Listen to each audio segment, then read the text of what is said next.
I'm learning Japanese and Korean at the same time, and here's my daily routine that I do for doing that. All right, very first thing I do in the morning, boom, open Teida and then go to the review tab. This, I think, what they have an algorithm that like spaces out the things that you review, so that it sticks to your memory long term. So you don't see like the same set of expressions and stuff in each review. I think they space it out really well. But yeah, I will do two of these quick reviews. Sometimes I'll just do the expression, sometimes I'll just do vocabulary. Most of the time I will just click that one, the start quick review right there. So an example of like what this quick review would entail is it just gives me like a random expression, and then I have maybe like 10-15 seconds to speak it and before it counts like me as not knowing it and moves it to the back of the deck. So what's this one? This is the Japanese review. So in this case, this one would say Gozen Chichiji Gopun desu. Yeah, Gozen Hachiji Gopun desu. I always mix up the poon and foon. I forget when to use which one, but that is what that means. And then it would ring and it'd move on to the next card in the deck, and there's usually only like 10 at a time. So it makes it really easy to do like really quick reviews when you're, I don't know, like on the toilet or waiting for your coffee or whatever.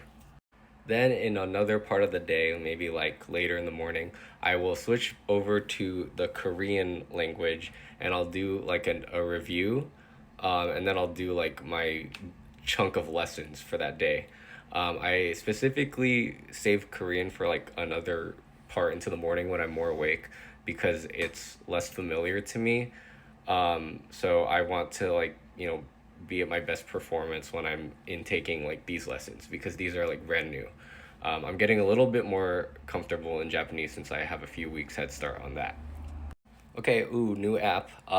After that, maybe during like lunch, I switch over to Busu. That this is like more of, I would say it's like a gamified textbook type of vibe, if that's what your learning style is. But yeah, I like this having a different structure. So I will stick to Korean for another that middle section of the day since I'm still fresh, and I will do my Korean lesson. As you can see here, I literally just started the Korean course on Busu. I believe I'm taking the complete Korean one because they have like different ones.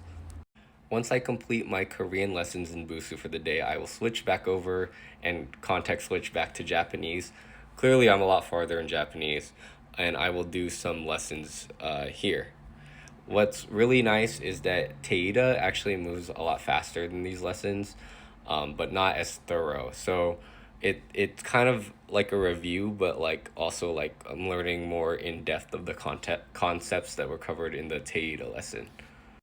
All right, and then towards like the end of the workday, when I'm like need a break or I just logged off of work, I will open Pingo AI, and I usually do Japanese. I don't know enough Korean yet to kind of do these like role play scenarios, but I will open Pingo AI and then pick a topic.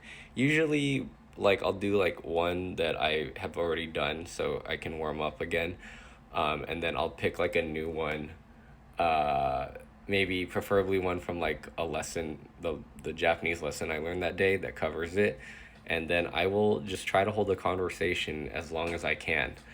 And when I say as long as I can, I mean like I know enough vocab, I can still form like a coherent sentence, and both of those things are related to like the topic that I selected.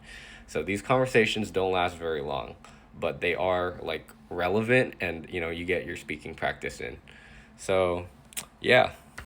So yeah, that's been my daily routine for the past like week and a half now, for learning both Japanese and Korean at the same time.